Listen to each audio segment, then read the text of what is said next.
Hello সবাইকে। আজকে আমি তোমাদের ক্লাস 10 এর যে ফিজিক্যাল সায়েন্সের এক্সাম নেওয়া হয়েছিল সেই এক্সামের যে কোয়েশ্চেন ছিল সেই কোয়েশ্চেনের যে অ্যান্সারগুলো সেগুলো নিয়ে আলোচনা করব, অর্থাৎ সঠিক অ্যান্সারগুলো কী কী সেটা নিয়ে আজকে আমরা আলোচনা করব। তো প্রথম যে কোয়েশ্চেনটা ছিল, অর্থাৎ আমাদের টোটাল মার্কস কত ছিল ফিজিক্যাল সায়েন্সে?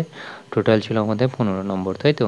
টোটাল ছিল আমাদের 15 নম্বর, যেটা ডিভাইড ছিল কত 5 + 10 হিসাবে। তো 5টা কী ছিল? 5টা হচ্ছে শূন্যস্থান পূরণ ছিল, অর্থাৎ 1 নম্বরের কোয়েশ্চেন। তো প্রথম যে সেকশন এতে ছিল সেটা ছিল কি 1 নম্বরের কোয়েশ্চেন ছিল 5টা। তো প্রথম যে কোয়েশ্চেনটা ছিল বলেছিল যে একটি জৈব গ্রিনহাউস গ্যাস কী, ঠিক আছে? অর্থাৎ শূন্যস্থান পূরণ করো, দিয়ে বলেছে জৈব গ্রিনহাউস গ্যাসের নামটা কী এখানে বলেছে। তো দেখো, প্রথম যে জৈব গ্রিনহাউস গ্যাস সেটা হচ্ছে কি মিথেন। অ্যান্সারটা হচ্ছে কি মিথেন। তো গ্রিনহাউস গ্যাস কী সেটা তো তোমরা জানোই যে গ্রিনহাউস গ্যাস কী। যখন সূর্য থেকে পৃথিবীর উপর আলোকরশ্মি এসে পড়ছে, সেটা কী হচ্ছে, পৃথিবী পৃষ্ঠে শোষিত হচ্ছে, এবং শোষিত হওয়ার পরে ধরে নাও এটা পৃথিবী পৃষ্ঠে শোষিত হলো, এটা উত্তপ্ত পৃথিবী, ঠিক আছে? এবার বাইরের পৃষ্ঠে কী রয়েছে? বায়ুমণ্ডল রয়েছে। বায়ুমণ্ডলে বিভিন্ন রকমের গ্যাস রয়েছে, কার্বন ডাইঅক্সাইড রয়েছে, মিথেন আছে, সমস্ত গ্যাস রয়েছে। এবার এই যে উত্তপ্ত মানে বা ভূমিস্তরটা, সেটা থেকে যখন কী হচ্ছে, আস্তে আস্তে শীতল হচ্ছে, তখন কি তাপটা আস্তে আস্তে বেরোচ্ছে, তাই তো? বেরিয়ে কিছুটা কী হচ্ছে, মহাশূন্যে ফেরত চলে যাচ্ছে, এবং বাইরের যে জলীয় বাষ্প বা বিভিন্ন রকম গ্যাস, সেই সমস্ত গ্যাসগুলি দ্বারাই শোষিত হচ্ছে এই যে ইনফ্রারেড রোটা, মানে যে রশ্মিটা আসছে, ঠিক আছে?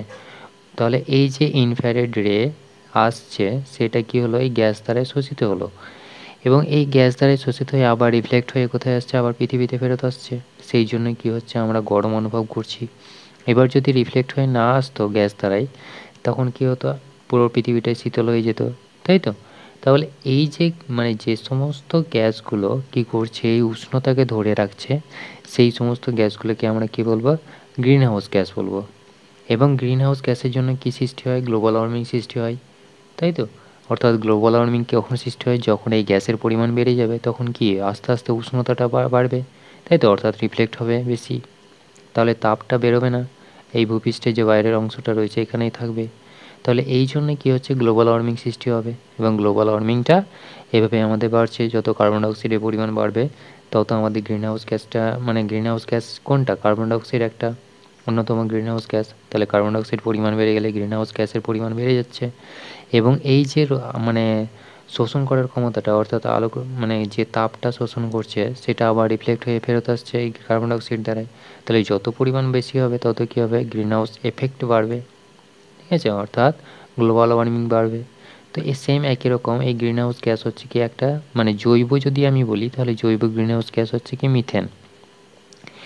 সেকেন্ড কোশ্চেনটা যেটা রয়েছে সেটা হচ্ছে রেফ্রিজারেটর থেকে নির্গত ওজোন স্তর বিনষ্টকারী মূল গ্যাসটি কী? এটা তো তোমরা সবাই জানো, সিএফসি অর্থাৎ ক্লোরোফ্লোরোকার্বন, যেটা সবথেকে বেশি আমাদের ওজোন স্তরকে ধ্বংস করতে সহায়তা করে, ঠিক আছে? অর্থাৎ ধ্বংস করার জন্য মেন দায়ীকে এই ক্লোরোফ্লোরোকার্বন, ঠিক আছে? ফুল ফর্ম হচ্ছে কি ক্লোরোফ্লোরোকার্বন।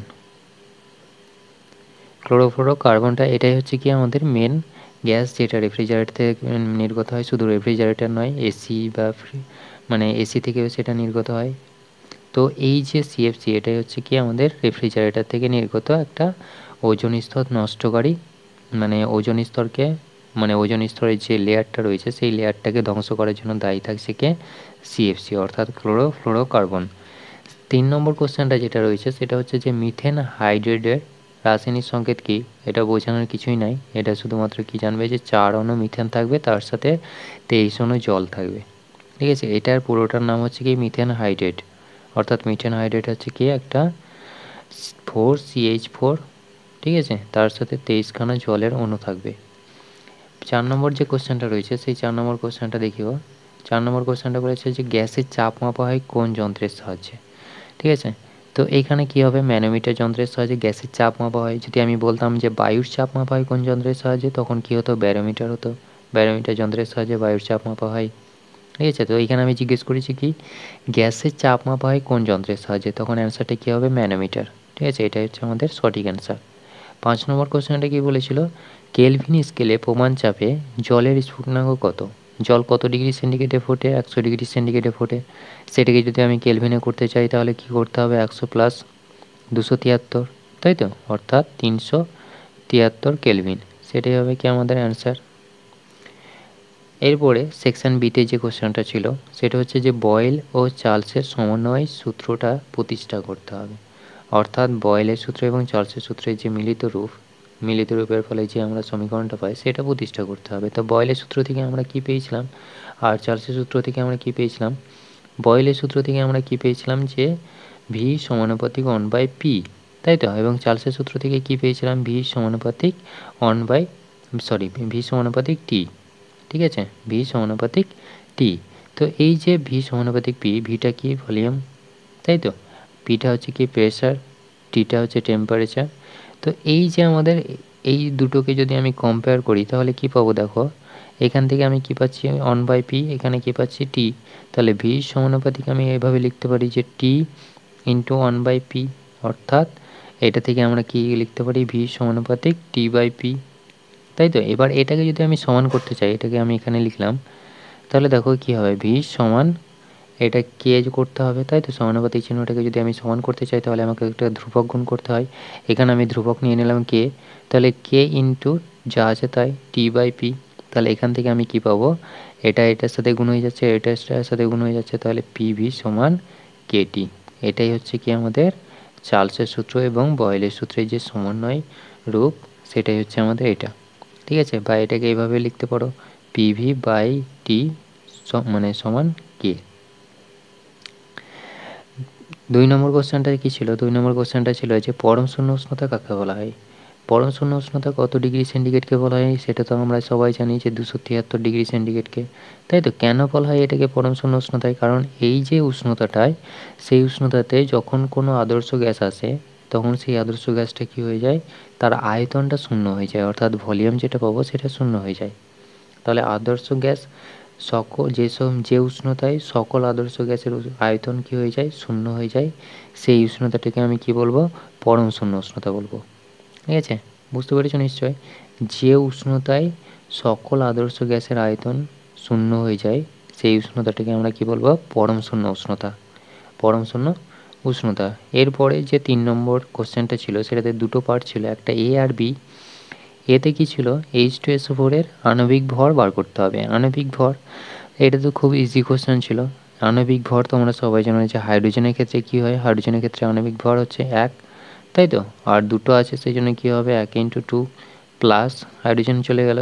এই যে সালফার আছে, সালফার কত হবে? সালফার হচ্ছে মানে 32, এর আণবিক ভর কত? 32, তাই তো। আর তারপরে হচ্ছে অক্সিজেন, অক্সিজেন হচ্ছে কি? 16, তাহলে 16তে হচ্ছে কি? অক্সিজেন। তাহলে এই যে অক্সিজেন আমরা পেলাম, এবার একটা অক্সিজেনে যদি 16টা হয় তাহলে এখানে দেখো কতগুলো রয়েছে? 4খানা অক্সিজেন রয়েছে, তাহলে এটা কি হবে? 4 হবে। তাহলে এটাকে যদি আমি পুরোটাকে যোগ করি তাহলে কত পাবো? 2 + 32 প্লাস 4 16 64, ঠিক আছে। তো এটা পাচ্ছি আমরা। তো এটাকে যদি আমরা যোগ করি তাহলে কি পাবো? দেখো যে 2 2 4 4 8, তাহলে 8 পেলাম, আর এখানে কি হচ্ছে? 3 9 98, ঠিক। তাহলে এটা আমাদের অ্যান্সার কী হবে? এটার অ্যান্সার হবে আমাদের 98। সেকেন্ড যে কোশ্চেনটা ছিল, অর্থাৎ এটা 1 নম্বর, এটা 1 নম্বর, 2 নম্বর ছিল। তো 1 গ্রাম অণু যে অক্সিজেন গ্যাসের আয়তন, ঠিক আছে, অর্থাৎ 1 গ্রাম অণু অক্সিজেন গ্যাসের আয়তন, এটা তো তোমরা সবাই জানো যে 1 গ্রাম অণু বলতে 1 মল অক্সিজেনকে বোঝায়, অর্থাৎ O2কে বোঝায়। তো এটা মানে কি? 22.4 লিটার হবে। আয়তনটা চেয়েছে, 1 গ্রাম অণু অক্সিজেন গ্যাসের আয়তন হবে কত? 22.4 লিটার, ঠিক আছে। 4 নম্বর কোশ্চেনটা, এটা 1 নম্বরে ছিল। 4 নম্বর কোশ্চেনটা বলেছে যে 200 গ্রাম ক্যালসিয়াম কার্বনেটকে যদি উত্তপ্ত করা হয় তাহলে কত গ্রাম কার্বন ডাইঅক্সাইড উৎপন্ন হবে? তো এই ক্যালসিয়াম কার্বনেট যদি আমি উত্তপ্ত করি তাহলে কি হবে? ক্যালসিয়াম কার্বনেটটা ভেঙে কি তৈরি করে? ক্যালসিয়াম কার্বনেটটা ভেঙে calcium oxide plus carbon dioxide তৈরি করে, তাই তো। এইটা আমরা কত পাবো? আণবিক ভরটা এইটার হচ্ছে কি আমাদের 100 গ্রাম পাবো, ঠিক আছে। অর্থাৎ যোগ করে দেখো, ক্যালসিয়াম হচ্ছে কত? ক্যালসিয়াম হচ্ছে 20 নম্বরে ক্যালসিয়াম, এর আণবিক ভর হচ্ছে 40, ঠিক আছে। কার্বন কত? কার্বন হচ্ছে 6 নম্বরে, এর আণবিক ভর হচ্ছে 12, আর অক্সিজেন হচ্ছে কত? 16 × 3, তাহলে 16 × 3, তাহলে 3 × 16 48, তাহলে এটাকে যদি যোগ করি 8 আর 2 10, 40 প্লাস 12 প্লাস 48, 4 আর 4 8, আর এদিকে 9 10, ঠিক আছে, 100 গ্রাম। এখান থেকে আমার কার্বন ডাইঅক্সাইড উৎপন্ন হবে দেখো 12 প্লাস এখানে 16 দুগুণে 32, তাহলে এটা থেকে আমরা কি পাবো 44 গ্রাম, ঠিক আছে। তাহলে 100 গ্রামের তৈরি হচ্ছে কত 44 গ্রাম। তাহলে স্বাভাবিকভাবে খুব ইজি কোশ্চেন যে 200 গ্রামে কত তৈরি হবে। তাহলে এটা থেকে আমরা কি পাবো 100তে আমার কত হচ্ছে 44 গ্রাম কার্বন ডাইঅক্সাইড পাচ্ছি। তাহলে 200 গ্রামে কত পাবো 200 গ্রামে হবে 44/100 ইন্টু 200, ঠিক আছে। তো এটা কাটাকাটি করলে আমাদের কী হবে 88 গ্রাম, ঠিক আছে। 2 2 4, 4 2 8 হচ্ছে, তাহলে এটা হয়ে গেল কি আমাদের 88 গ্রাম। এরপরে যে কোশ্চেনটা রয়েছে সেটা হচ্ছে যে গ্লোবাল ওয়ার্মিং কমানোর দুটি উপায় কী, ঠিক আছে। অর্থাৎ গ্লোবাল ওয়ার্মিংটাকে যে কমাতে হবে, অর্থাৎ যে গ্রিন হাউস প্রভাব বা গ্রিন হাউস এফেক্ট কমানোর জন্য কি করতে হবে। দেখো কার্বন ডাইঅক্সাইড কোথা থেকে আমাদের তৈরি হয়, কার্বন ডাইঅক্সাইড জ্বালানি থেকে তৈরি হয়, জীবাশ্ম জ্বালানি থেকে। অর্থাৎ যে সমস্ত জীবাশ্ম জ্বালানি রয়েছে সেই জীবাশ্ম জ্বালানির যে দহনটা বা পোড়ানো, সেই পোড়ানোটা কী করতে হবে কমাতে হবে, তাই তো। অর্থাৎ কার্বন ডাইঅক্সাইডের পরিমাণটা কমাতে হবে 1 নম্বর কথা। আর কিভাবে কমবে, জীবাশ্ম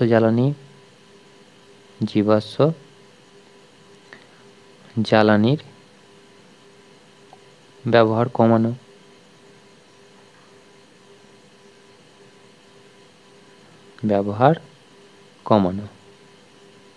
ঠিক আছে। এটা গেল 1 নম্বর কোশ্চেন। 2 নম্বর কোশ্চেনটা কি, পরিবেশ কীভাবে সুস্থ থাকে যদি আমাদের বন সংরক্ষিত থাকে। কার্বন ডাইঅক্সাইড শোষণ করে কে আমাদের উদ্ভিদ, তাই তো। তাহলে স্বাভাবিকভাবে আমাদেরকে কী করতে হবে গাছপালা লাগাতে হবে, বন সংরক্ষণ করতে হবে, বন সংরক্ষণ, তাই তো। বন সংরক্ষণ মানে কি গাছপালা সংরক্ষণ করা, গাছ লাগানো।